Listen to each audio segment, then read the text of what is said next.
आज के क्लास का टॉपिक है एनवायरमेंटल इश्यूज इन इंडिया। इसके पहले की जो क्लासेस थी उसमें हम लोगों ने डिस्कस किया था कि पूरे विश्व के लिए सबसे बड़ी पर्यावरणीय संबंधी चुनौती कौन सी है और उसके अलावा और कौन-कौन से एनवायरमेंटल इश्यूज हैं जो पूरे वर्ल्ड के लिए, ना केवल इंडिया के लिए, पूरे वर्ल्ड के लिए सबसे इम्पोर्टेंट रोल प्ले करते हैं। आज के लेक्चर में जो कि इंडियाज़ इकोनॉमिक पॉलिसी के पेपर यूनिट 4 से है, उसमें हम ये स्टडी करेंगे कि एनवायरमेंटल इश्यूज इन इंडिया या अगर भारत के संदर्भ में बात करें तो कौन-कौन सी ऐसी पर्यावरणीय संबंधी चुनौतियाँ हैं जो सबसे महत्वपूर्ण है और जिसके लिए निरंतर भारत सरकार ने ऐसी नीतियों का निर्माण किया है कि उससे हम बाहर निकल के आ पाएँ या उसके लिए कारगर रूप से समस्या का समाधान जो है वो हम कर पाएँ। आज के लेक्चर में हम ये स्टडी करेंगे। इंडिया की अगर बात करें तो यहाँ पे कई प्रकार के एनवायरमेंटल इश्यूज या पर्यावरण संबंधी समस्याएं पाई जाती हैं, जिसमें से कुछ प्रमुख हैं air pollution, water pollution, garbage pollution of the natural environment. ये जितने भी टाइप के पोल्यूशन है, चाहे हम एयर पोल्यूशन की बात करें, चाहे वाटर पोल्यूशन की बात करें, चाहे सॉलिड वेस्ट मैनेजमेंट की बात करें, ये सारे जो हैं ये सारे टाइप्स ऑफ जो पोल्यूशन है इंडिया के लिए एक बहुत बड़े चैलेंज है। 1947 और 1995 के बीच में जो सिचुएशन थी वो बहुत ही ज़्यादा ख़राब हो गई थी इंडिया के लिए, लेकिन वर्ल्ड बैंक एक्सपर्ट्स के द्वारा ये पाया गया कि 1995 और 2010 के बीच जो है वो एनवायरनमेंट असेसमेंट स्टडीज़ के अकॉर्डिंग ये पाया गया कि इंडिया ने अच्छा इम्प्रूवमेंट दिखाया था। 1995 और 2010 के बीच में ऐसी पॉलिसीज़ का गठन हुआ था, ऐसी पॉलिसीज़ बनी थी एनवायरनमेंट रिलेटेड जो कि इंडिया को एनवायरनमेंटल इश्यूज़ को एड्रेस करने में या सॉल्व करने में ज़्यादा कारगर साबित हुई थी in the year 1995 and 2005। 2010, India has made some of the fastest progress in addressing its environmental issues and improving its environmental quality in the world. Still, India has a long way to go to reach environmental quality similar to those enjoyed in developed economies. इस सब के बावजूद भी विकसित देशों में जिस प्रकार का पर्यावरण पाया जाता है, जिस प्रकार से वो अपने पर्यावरण को अच्छी तरीके से मेंटेन रखते हैं, उनकी जो एनवायरमेंटल क्वालिटी है, वहाँ तक पहुँचने के लिए अभी इंडिया को और भी इम्पोर्टेंट मेजर्स लेने पड़ेंगे। पॉल्यूशन जो है इंडिया के लिए सबसे मेजर चैलेंज है या सबसे प्रमुख समस्या जो है वो है प्रदूषण।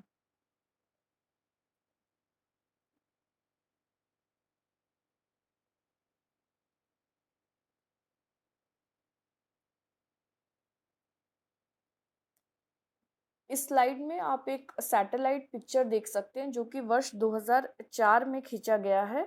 इसमें आप देख सकते हैं कि जो नॉर्दर्न इंडिया है, उत्तर भारत है, वहाँ के जो गंगा बेसिन है उसके पास बहुत ही ज़्यादा स्मोक आप कह सकते हैं पाया गया था, जो कि सैटेलाइट से कैप्चर किया गया है।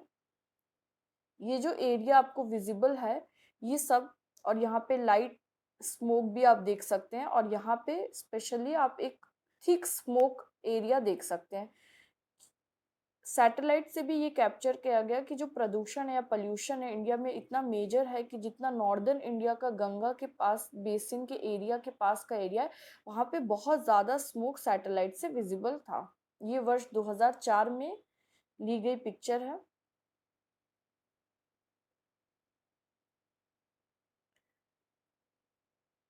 एनवायरमेंटल इश्यूज या पर्यावरणीय समस्याएं जो हैं वो एक बहुत प्रमुख कारण है बीमारियों का, स्वास्थ्य संबंधी समस्याओं का, और लाइवलीहुड पे भी इसका बहुत बड़ा इम्पैक्ट देखा गया। अगर इंडियन कॉन्टेक्स्ट में बात करें, यहाँ पे आप देख सकते हैं कि किस प्रकार से सॉलिड वेस्ट अगर सही तरीके से डिस्पोज नहीं किया जाता तो वाटर के साथ वो मिक्स हो जाता है अगर कभी फ्लड या रेन की सिचुएशन है, और उस वजह से वाटर पोल्यूशन भी इस वजह से ज़्यादा बढ़ जाता है क्योंकि सॉलिड वेस्ट जो है वो वाटर में मिक्स हो जाता है। ये जो पिक्चर आप देख रहे हैं ये 2005 का एक पिक्चर है जिसमें आप देख सकते हैं कि बहुत ज़्यादा सॉलिड वेस्ट जो है वो वाटर में मिक्स हो गया है और इसके वजह से प्रदूषण की जो मात्रा है वो बहुत ज़्यादा निरंतर बढ़ रही है। अगर वाटर पोल्यूशन ज़्यादा बढ़ेगा तो वाटर पॉल्यूशन, क्योंकि वाटर हम कंज्यूम करते हैं, हमारी बेसिक नेसेसिटी है, तो इससे ये फूड चेन में भी, ये जो पॉल्यूटेंट्स है फूड चेन में भी ये एंटर कर सकते हैं। मेजर एनवायरमेंटल इश्यूज की अगर बात करें तो पॉल्यूशन के अलावा कौन कौन से ऐसी समस्याएं हैं उसको हम डिस्कस कर लेते हैं। पहला है forest and agricultural degradation of land. औद्योगिकरण के बाद जैसे जैसे हमने आर्थिक विकास या आर्थिक वृद्धि की, उसके साथ साथ जंगल जो है वो धीरे धीरे समाप्त होने लगे, जो फॉरेस्ट कवर है वो कम होने लगा, क्योंकि लकड़ियों की जो डिमांड है या मांग है वो निरंतर बढ़ती चलेगी।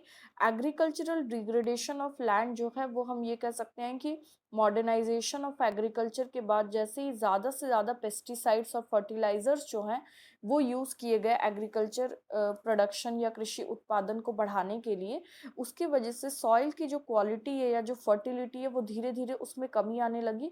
उसको हम एग्रीकल्चरल डिग्रेडेशन ऑफ लैंड कह सकते हैं। Next point is resource depletion. निरंतर आर्थिक वृद्धि के साथ, जीडीपी ग्रोथ के साथ हम देख सकते हैं कि संसाधनों में निरंतर एक कमी देखी जा सकती है। अगर हम वाटर की बात करें, वाटर का मतलब यहाँ ग्राउंड वाटर लेवल से या स्वच्छ पेयजल से है, मिनरल, फॉरेस्ट, सैंड, रॉक्स, ये सब अलग अलग संसाधन है, जिसमें यहाँ पे आप फॉसिल फ्यूल्स को भी ले सकते हैं, कोल, पेट्रोल, इन सब में निरंतर एक कमी देखने को मिली है। ये भी एक बहुत प्रमुख समस्या है।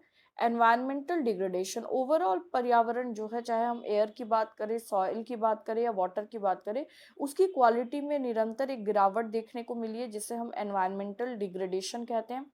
पब्लिक हेल्थ पे भी बहुत बड़ा इम्पैक्ट देखने को मिला है, चाहे प्रदूषण के द्वारा हो, चाहे ग्लोबल वार्मिंग के द्वारा हो।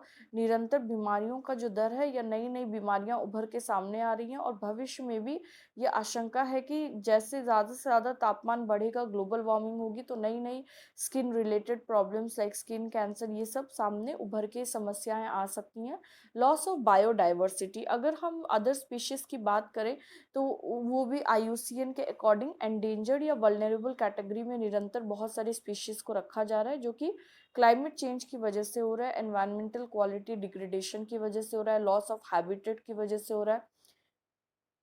उसी प्रकार से आप कह सकते हैं loss of resilience in ecosystems. एक बार अगर हम पर्यावरण को क्षति पहुंचाते हैं किसी भी रूप में, तो उसको वापस पाना पहले के स्तर पे बहुत ही मुश्किल हो जाता है। Livelihood security of the poor, जो गरीब तबके का वर्ग है, उनकी लाइवलीहुड सिक्योरिटी जो है उस पे भी एक बहुत बड़ा क्वेश्चन मार्क है, अगर हम धीरे धीरे एनवायरमेंटल डिग्रेडेशन कर रहे हैं। जितनी जनजातियां हैं, जितने ट्राइबल पीपल हैं, जो नेचुरल रिसोर्सेज पे पहले आप कह सकते हैं डिपेंडेंट थे, धीरे धीरे उनका वो रिसोर्सेज भी ख़त्म किया जा रहा है, क्योंकि नए नए इंडस्ट्रीज जो हैं वो ट्राइबल एरियाज पे भी एस्टैब्लिश किए जा रहे हैं, और इससे रिलेटेड इंडिया में बहुत सारे प्रोटेस्ट भी हुए हैं।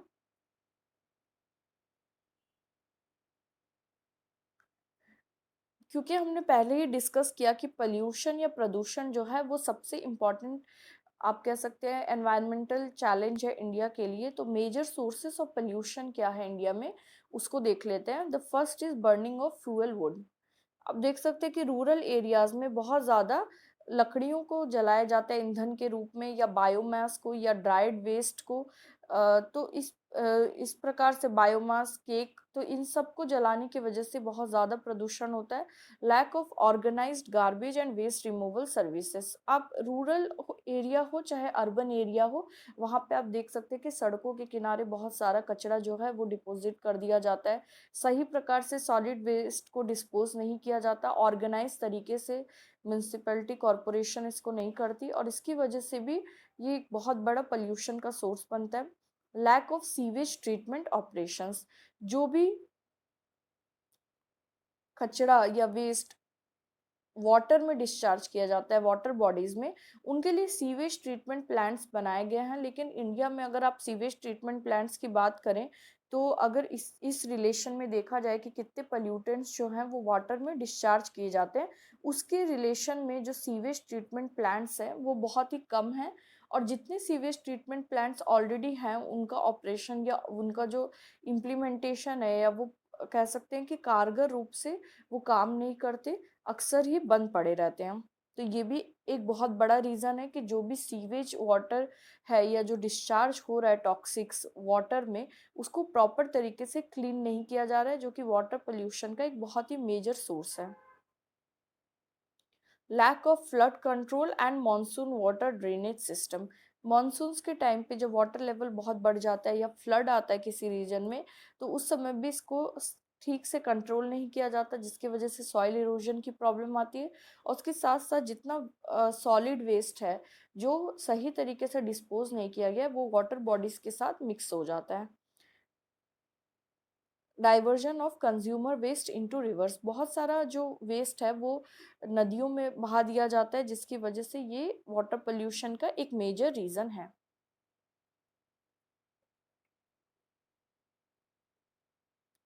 Cremation practices near major rivers. हम देखते हैं कि बहुत सारे रिवर साइड में डेड बॉडीज को जलाया जाता है, और इसकी वजह से भी ये पोल्यूशन का एक बहुत मेजर रीजन है। Government mandated protection of highly polluting old public transport. जितने भी पब्लिक ट्रांसपोर्ट आप देखते हैं, चाहे पब्लिक बस हो, मेजॉरिटी में जो बसेस हैं वो बहुत ज़्यादा पोल्यूशन क्रिएट करते हैं, और गवर्नमेंट उससे रिलेटेड कोई भी पॉलिसी एक्शंस जो है वो कारगर रूप से नहीं लेते, जिसकी वजह से बहुत ज़्यादा एयर पोल्यूशन देखा जाता है। The continued operation by Indian government of government own high emission plants built between 1950 and 1980। 1950 and 1980 के बीच में मध्य बहुत सारी पब्लिक फैक्ट्रीज जो है, पब्लिक ओन फैक्ट्रीज या गवर्नमेंट फैक्ट्रीज बनाई गई थी, जो कि बहुत ज़्यादा एमिशन जो है या उत्सर्जन जो है उनकी वजह से होता है, और उसको सही प्रकार से मेंटेन नहीं किया गया, और जिसकी वजह से आज भी वो फैक्ट्रीज चल रही हैं, और उसकी वजह से बहुत ज़्यादा एयर पोल्यूशन होता है, बहुत ज़्यादा CO2 एमिशन देखने को मिलता है।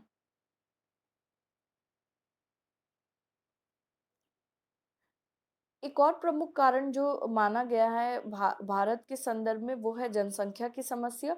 कि जनसंख्या जो है बहुत तेजी से भारत में बढ़ रही है, और उसकी वजह से भी बहुत ज़्यादा आप कह सकते हैं प्रदूषण का जो एक मेजर सोर्स है या मेजर रीज़न है, वो पॉपुलेशन को भी माना गया है। Rapid urbanization has caused a buildup of heavy metals in the soil of the city of Ghaziabad, and these metals are being ingested through contaminated vegetables. Heavy metals are hazardous to people's health and are known as carcinogens. ये देखा गया है कि बहुत ज़्यादा शहरीकरण की वजह से जो ग्रामीण इलाकों से लोग जाके शहरों में बसने लगे, उसकी वजह से बहुत ज़्यादा जो हाँ, आप कह सकते हैं कि औद्योगिकरण की वजह से, इन सब रीजंस की वजह से बहुत ज़्यादा मेटल जो है वो सॉइल में डायरेक्टली डिस्पोज कर दिया जाता है। और यहाँ पे एग्जांपल लिया गया है गाजियाबाद सिटी का, जिसकी वजह से जो बहुत सारे वेजिटेबल्स हैं जो वहाँ पे उगाए जाते हैं, वो मेटल्स जो हैं वो वेजिटेबल्स में को कंटामिनेट करते हैं, और फिर ह्यूमन बॉडी में ट्रांसफ़र हो जाते हैं वाया फूड चेन। और इसका बहुत ही नेगेटिव इम्पैक्ट ह्यूमन बींग्स पे पाया गया है, और इसके इफेक्ट को कार्सिनोजेनस माना जाता है। कार्सिनोजेनस का मतलब है जो कि कैंसर को कॉज कर सकता है, causing can cause cancer.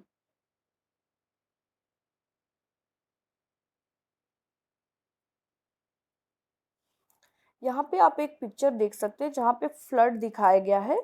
Flood को बहुत ही सिग्निफिकेंट एनवायरमेंटल इशू माना जाता है, क्योंकि ये सॉइल इरोजन भी करते हैं और सॉलिड वेस्ट को वाटर बॉडीज के साथ मिक्स कर देते हैं। और उसके साथ साथ वेटलैंड्स जो हैं, हमने इसके पहले के लेक्चर्स में पढ़ा था, जिनका बहुत ही इम्पॉर्टेंट रोल है एनवायरनमेंट को प्रिजर्व करने के लिए, पर्यावरण को संरक्षित रखने के लिए, उनको भी ये डिस्ट्रॉय करते हैं। तो फ्लड्स जो हैं वो सॉइल इरोजन करते हैं, वेटलैंड्स को डिस्ट्रॉय करते हैं, और सॉलिड वेस्ट जो होता है उसको मिक्स कर देते हैं वाटर बॉडीज के साथ। यहाँ पे आप एक पिक्चर देख सकते हैं जिसमें आपने मतलब रियलिटी में भी देखा होगा कि बहुत सारा सॉलिड वेस्ट जो है इंडिया में वो रोड साइड में डंप कर दिया जाता है, जो एक्सपोज्ड रहता है। किसी प्रकार का अंडरग्राउंड डंपिंग नहीं है सॉलिड वेस्ट का, जिसकी वजह से इससे बहुत ज़्यादा एयर पोल्यूशन और सॉइल पोल्यूशन जो है वो क्रिएट होता है। Population growth and environmental quality. अगर जनसंख्या वृद्धि की बात करें, उसको पर्यावरण के साथ जोड़ें तो कौन-कौन सी चीज़ें सामने आती है उसको देख लेते हैं। There is a long history of study and debate about the interactions between population growth and the environment. जनसंख्या का पर्यावरण पे पड़ने वाला जो प्रभाव है, इस पे बहुत ज़्यादा हमेशा ये विवादों में रहा है कि क्या जनसंख्या प्रमुख रूप से पर्यावरण पर किसी प्रकार का नकारात्मक प्रभाव डालती है या जनसंख्या पे पर्यावरण की सारी समस्याओं को थोपा नहीं जा सकता। इस पे बहुत ज़्यादा विवाद हमेशा से रहा है। इसमें एक ब्रिटिश इकोनॉमिस्ट या थिंकर माल्थस की बात को हम ले सकते हैं, जिन्होंने ये कहा कि जैसे-जैसे जनसंख्या दर बढ़ेगी, वैसे-वैसे एग्रीकल्चर लैंड या कृषि अ, के लिए ज़मीन का इस्तेमाल लैंड का इस्तेमाल ज़्यादा से ज़्यादा होगा और उसकी वजह से जो फर्टिलिटी है लैंड की वो कम होगी और जो लैंड फर्टाइल नहीं है या पुअर क्वालिटी के धीरे-धीरे उन पे भी कल्टीवेशन जो है वो स्टार्ट हो जाएगा। ऐसा माल्थस का कहना था। This environmental degradation ultimately reduces agricultural yields and food availability, famines and diseases and death, thereby reducing the rate of population growth. Malthus कहते थे इसकी वजह से जो फूड प्रोडक्शन है, एग्रीकल्चर प्रोडक्शन है, कृषि उत्पादन है, उसमें निरंतर एक गिरावट देखने को मिलेगी, जिसकी वजह से जो फूड अवेलेबिलिटी है वो कमी आएगी, सूखा पड़ेगा और उसकी वजह से ज़्यादा जो है मृत्यु दर बढ़ जाएगी और रेट ऑफ पॉपुलेशन या जनसंख्या जिस दर से बढ़ रही थी उसमें गिरावट देखने को मिलेगा। ऐसा माल्थस का कहना था।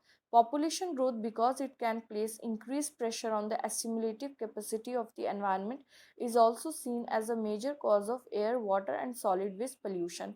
बहुत सारे लोगों के द्वारा या एकेडमिशियंस के द्वारा ये तर्क भी दिया गया है, क्योंकि जनसंख्या के बढ़ने के साथ साथ पर्यावरण पे एक नकारात्मक प्रभाव पड़ेगा, क्योंकि उसकी जो एसिमुलेटिव कैपेसिटी है, जो एनवायरनमेंट की कैपेसिटी है कि वो रिसोर्सेज जो हैं, संसाधन जो है उपलब्ध करा पाए और उससे निकलने वाले जो वेस्ट है उसको सही तरीके से एक्यूमुलेट कर पाए, जिस उसकी जो कैपेसिटी है वो लिमिटेड है। अगर जनसंख्या बढ़ती चली जाएगी तो जो सॉलिड वेस्ट जनरेट हो रहा है, जो कंजम्पशन हो रहा है, उसका लेवल बढ़ेगा, वेस्ट का लेवल बढ़ेगा, जिसकी वजह से air, water and solid waste pollution जो है वो जनसंख्या के बढ़ने की वजह से उसमें भी एक वृद्धि देखने को मिलेगी। More recent scholarly articles concede what that while there is no question that population growth may contribute to environmental degradation, its effects can be modified by economic growth and modern technology. बहुत सारे ऐसे economist या आप कह सकते हैं environmentalist रहे हैं जिन्होंने ये माना है कि पॉपुलेशन का जो इफेक्ट है वो एनवायरनमेंट पे होता है, लेकिन अगर हम टेक्नोलॉजी को मॉडिफाई करें, मॉडर्न टेक्नोलॉजी यूज़ करें, एफिशिएंट टेक्नोलॉजी यूज़ करें, कारगर तरीके से संसाधनों का इस्तेमाल करें, वेस्ट को सही तरीके से डिस्पोज करें, तो हम इस इफ़ेक्ट को कम कर सकते हैं। Other data suggests that population density has little correlation to environmental quality and human quality of life. बहुत सारी एम्पिरिकल स्टडीज में ये पाया गया कि पॉपुलेशन डेंसिटी का एक क्षेत्रफल में कितनी जनसंख्या रहती है उसका कोई डायरेक्ट रिलेशन या कोरिलेशन या डायरेक्ट प्रभाव या इम्पैक्ट जो है वो एनवायरमेंटल क्वालिटी पे नहीं पाया गया है।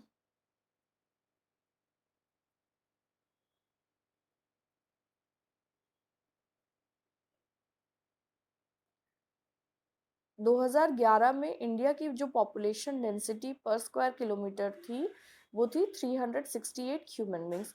कुछ कंट्रीज को लिया गया है जिनका पॉपुलेशन डेंसिटी इंडिया से ज़्यादा है।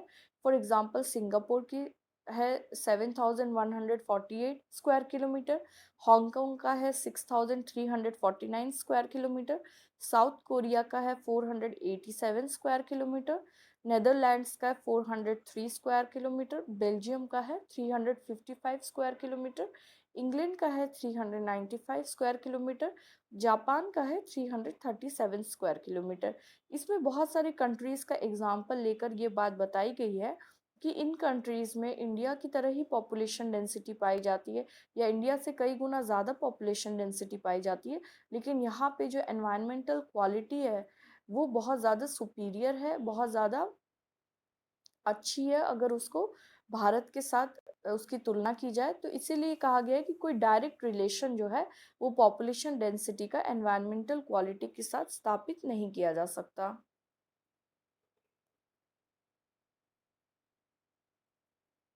अब हम बात करते हैं वाटर पोल्यूशन की। India has always been a major water polluting country.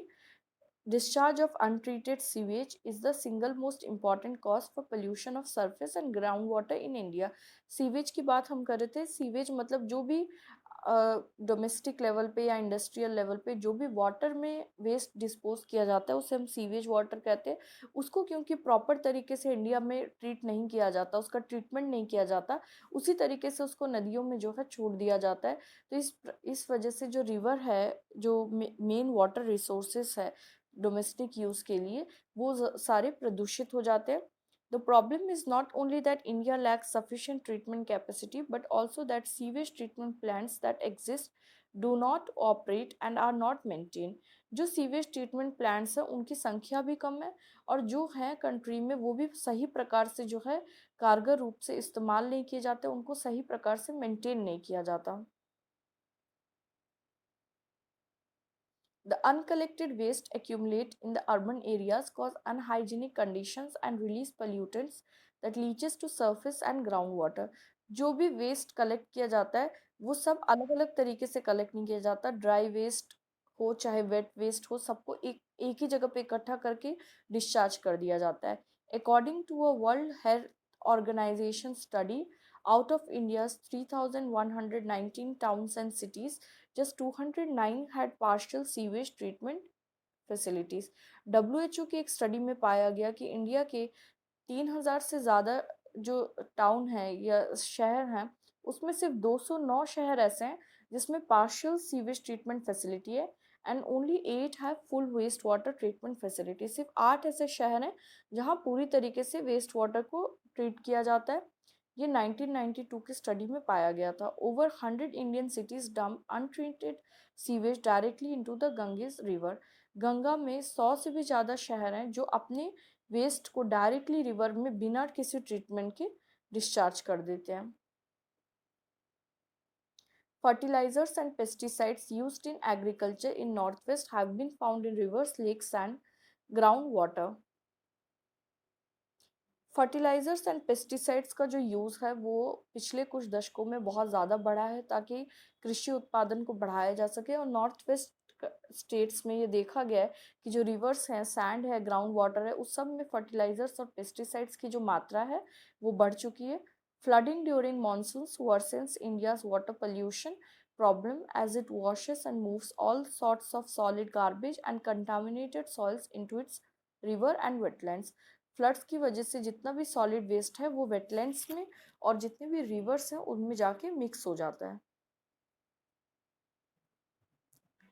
Water resources की अगर बात करें, जो कि वाटर स्कार्सिटी या आप कह सकते हैं कि जो पीने लायक जल है उसमें उसकी मात्रा में बहुत ज़्यादा कमी आ रही है। वाटर स्कार्सिटी की प्रॉब्लम है जो बहुत ज़्यादा उभर के ये समस्या जो है पिछले कुछ वर्षों में सामने आई है, वाटर स्कार्सिटी की समस्या। According to NASA, groundwater declines are highest on Earth between 2002 and 8 in Northern India. Northern India की बात करें, उत्तर भारत की बात करें, तो वर्ष 2002 और 2008 के बीच में नासा ने ये पाया कि जो ग्राउंड वाटर तेज़ी से उसमें गिरावट आ रही है, पूरे विश्व में या अर्थ पे सबसे हाईएस्ट जो डिक्लाइन है या डिक्रीज है ग्राउंड वाटर का, वो नॉर्दर्न इंडिया में पाया गया है।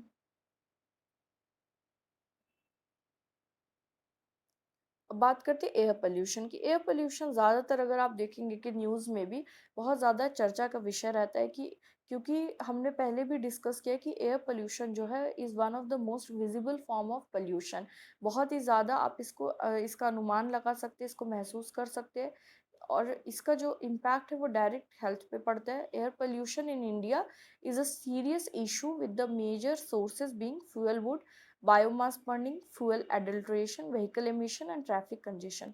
इंडिया में ग्रामीण इलाकों में बहुत ज़्यादा ईंधन के रूप में लकड़ियों का इस्तेमाल किया जाता है, बायोमास बर्निंग होती है, फ्यूल एडल्ट्रेशन मतलब जो ईंधन में मिलावट की जाती है, व्हीकल एमिशन, गाड़ियों से होने वाला जो उत्सर्जन है, या ट्रैफिक प्रॉब्लम्स की वजह से भी एयर पोल्यूशन जो है, ये सारे मेजर कॉज है कि इंडिया में एयर पोल्यूशन इतना ज़्यादा क्यों है। Air pollution is also the main cause of the Asian brown cloud which is causing the monsoon to be delayed. Air pollution जो है उसकी वजह से एशियन ब्राउन क्लाउड की प्रॉब्लम देखी जा सकती है, जिसकी वजह से मानसून जो है वो टाइम से नहीं आते, और इसका डायरेक्ट इम्पैक्ट पड़ता है एग्रीकल्चर पे, फार्मिंग पे। Annual crop burning practice in northwest India, North India after monsoons from October to December are a major seasonal source of air pollution. India में जो नॉर्थ इंडिया है, नॉर्थ वेस्ट इंडिया है, वहाँ पे जो भी क्रॉप रेसिडुअल्स हैं, कृषि के बाद जो भी वेस्ट बच जाता है उसको जलाने की एक प्रथा है, और उसकी वजह से ये अक्टूबर से दिसंबर के बीच में एयर पोल्यूशन को बहुत ही ज़्यादा बढ़ा देता है। This burning has been found to be a leading cause of smoke and haze problems through the winter over Punjab cities such as Delhi and major population centers along the rivers through West Bengal. कृषि उत्पादन के बाद जो waste है उसको जब जलाया जाता है, उसकी वजह से विंटर सीजन में पंजाब, दिल्ली, वेस्ट बंगाल, यहाँ पे स्मॉग की समस्या जो है वो बहुत ज़्यादा उभर के सामने आती है। अक्सर ही हम सुनते हैं कि विजिबिलिटी की प्रॉब्लम है, और इसकी वजह से बहुत ज़्यादा रोड एक्सीडेंट्स की भी समस्या कुछ वर्षों में सामने आई है। In other states of India, rice straw and other crop residue burning in open is a major source of air pollution.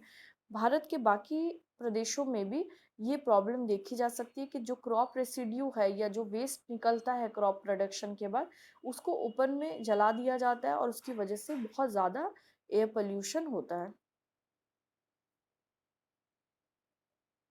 In order to reduce air pollution effects, India is introducing hybrid and electric vehicles as per the faster adoption and manufacturing of electric vehicles in India scheme.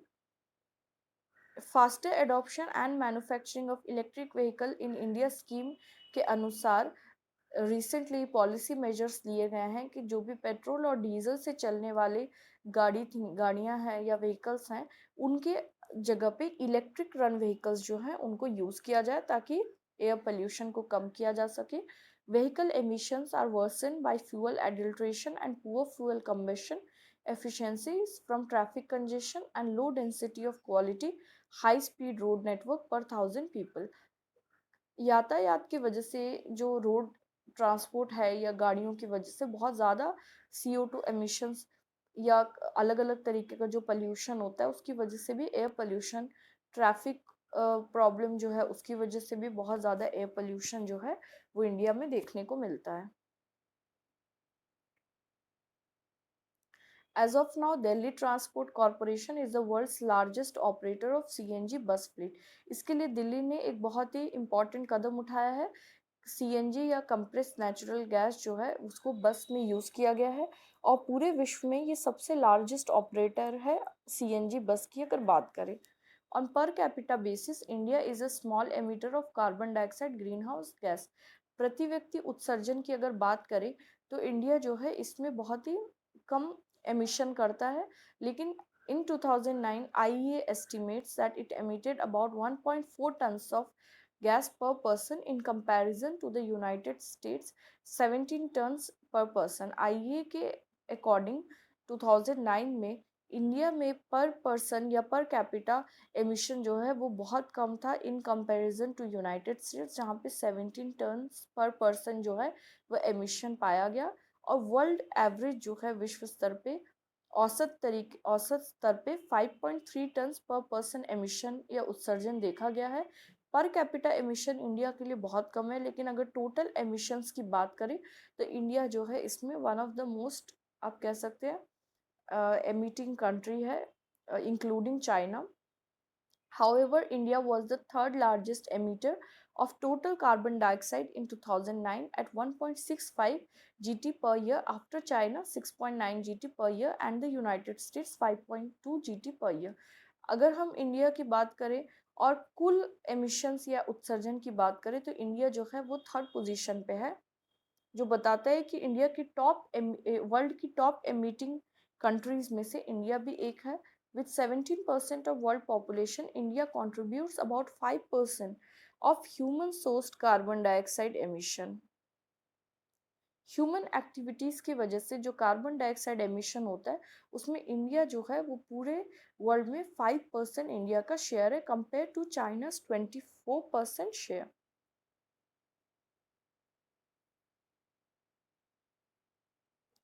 The Air Prevention and Control of Pollution Act was passed in 1981. इसको रोकने के लिए 1981 में एक act जो है उस पारित किया गया जो कि air prevention and control of pollution act था. However, the 2012 Environmental Performance Index ranked India at 177th position out of 180 countries in 2018. इसके बावजूद भी 2018 में विश्व स्तर पे होने वाले एक स्टडी के मुताबिक जो एनवायरमेंटल परफॉर्मेंस इंडेक्स बनाया गया उसमें इंडिया की रैंक बहुत ही ख़राब थी और 180 कंट्रीज़ में इंडिया की रैंक 177 थी, जो बताता है कि इंडिया में एनवायरमेंट क्वालिटी जो है वो लगातार बहुत तेज़ी से उसमें गिरावट देखने को मिल रही है. और इसमें एयर क्वालिटी जो है इंडिया की बहुत ही ख़राब पाई गई.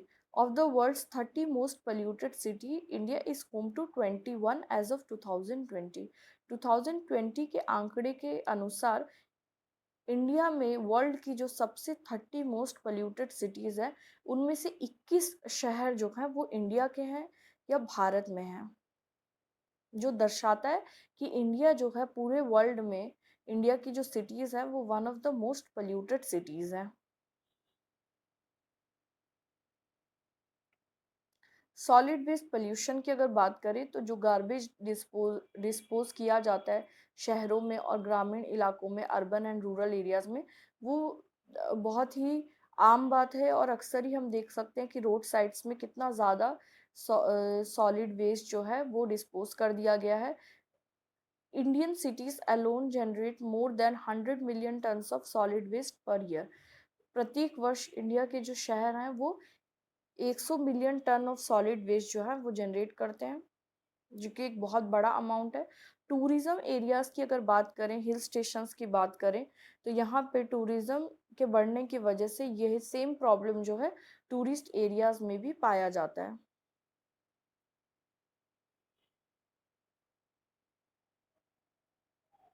In 2000, India's Supreme Court directed all Indian cities to implement a comprehensive waste management program that could include household collection of segregated waste, recycling and composting.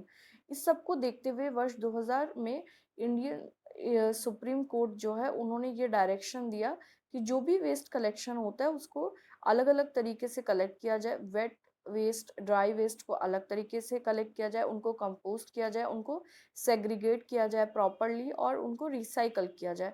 लेकिन इन सब के बावजूद भी सुप्रीम कोर्ट का जो ये इनिशिएटिव था, डायरेक्शन था, वो सारे शहरों के द्वारा इग्नोर किया गया है. No major city runs a comprehensive programme of the kind envision by the Supreme Court. कोई भी ऐसा शहर नहीं है भारत में जो जिसने कि प्रॉपर तरीके से सुप्रीम कोर्ट के गाइडलाइंस को फॉलो किया हो regarding solid waste management. Even medical waste, theoretically controlled by stringent rules that require hospitals to operate incinerators, is routinely dumped with regular municipal garbage. In fact, जो hospital से जो waste generate होता है उनके लिए बहुत स्ट्रिक्ट गाइडलाइंस है कि उनको सही प्रकार से स्टेराइल किया जाए और उनका अलग तरीके से वेस्ट कलेक्शन हो, अलग जगह पे उनको डिस्पोज ऑफ किया जाए. लेकिन अक्सर ही सारे गार्बेज के साथ उनको भी मिक्स कर दिया जाता है. In 2011, several Indian cities embarked on waste to energy projects of the type in use in Germany, Switzerland and Japan. वर्ष 2011 में कुछ शहर हैं जिन्होंने ऐसे प्रोजेक्ट्स की बात की जो कि कचरे से या वेस्ट से एनर्जी प्रोड्यूस करने की बात करते हैं. ऐसे प्रोजेक्ट्स जो हैं ये आप कह सकते हैं इन्फ्लुएंस थे जर्मनी, स्विट्ज़रलैंड एंड जापान के प्रोजेक्ट से. इसमें एक एग्जांपल न्यू दिल्ली का लिया जा सकता है, which implemented 2 incinerator projects aimed at turning the city's trash problem into electricity resources. Noise pollution. Noise pollution or noise disturbance is the disturbing or excessive noise that may harm the activity or balance of human or animal life. Noise-wise, India can be termed as the most polluted country in the world. विश्व स्तर पे अगर बात करें noise pollution की, India जो है वो one of the highest noise polluting country है.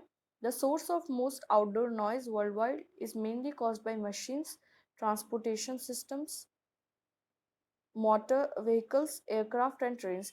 पूरे विश्व में मशीनों के उपयोग से, यातायात की वजह से, एयरक्राफ्ट, ट्रेन, इन सब की वजह से नॉइज़ पोल्यूशन देखने को मिलता है. लेकिन भारत के संदर्भ में अगर बात करें तो यहाँ पे फंक्शंस के टाइम पे बहुत ज़्यादा आउटडोर नॉइज़ होता है, क्योंकि बहुत ज़्यादा लाउड म्यूज़िक जो है उसका इस्तेमाल किया जाता है. Noise induced hearing loss can be caused by outside or inside music noise. Noise pollution की वजह से hearing loss हो सकता है, जो कि both outside and inside noise pollution की वजह से हो सकता है. High noise levels can contribute to cardiovascular effects in humans and an increased incidence of coronary artery disease. से बहुत सारे diseases हैं जो cardiovascular effects हैं और हियरिंग प्रॉब्लम्स है, ये सारे प्रॉब्लम्स जो हैं वो नॉइज़ पोल्यूशन की वजह से देखने को मिल सकते हैं. इन जनवरी 2010 government of India published norms of permissible noise levels in urban and rural areas.